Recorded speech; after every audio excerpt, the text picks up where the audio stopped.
Jos Buttler গতকালের ম্যাচে ভালো পারফর্ম করার ক্রেডিট বিরাট কোহলিকে দিয়েছে। তোমরা তো জানোই গতকাল আইপিএল এর ম্যাচ ছিল কেকেআর ভার্সেস রাজস্থান রয়্যালস এর, আর এই ম্যাচে রাজস্থান রয়্যালস ইজিলি জিতে নিয়েছে।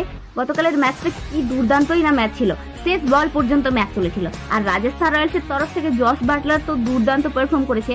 তার এই ইনিংসের কারণে রাজস্থান রয়্যালস এখন এমন প্রথম টিম যারা হাইয়েস্ট রান চেজ করে জিতেছে এই আইপিএল এ। তোমরা হয়তো নোটিস করেছো বাটলার কাল ম্যাচ চলাকালীন ঠিকভাবে দৌড়তেই পারছিল না। দৌড়ানো তো দূরের কথা, পোস্ট ম্যাচ প্রেজেন্টেশনের সময় সে ঠিকভাবে হাঁটতেও পারছিল না, তবুও মাঠে তার দুর্দান্ত পারফর্ম দেখা গিয়েছে। তবে জস বাটলার এখন সেঞ্চুরির দিক থেকে ক্রিস গেলকে পার করে গিয়েছে। তোমরা তো জানোই আইপিএল এর সেঞ্চুরির রেকর্ডে প্রথমেই রয়েছে বিরাট কোহলি, এবছর তারপর রয়েছে জস বাটলার এবং থার্ড রয়েছে ক্রিস গেল। বিরাট কোহলির 8টি সেঞ্চুরি রয়েছে আইপিএল এ এবং বাটলারের 7টি আর ক্রিস গেলের 6টি।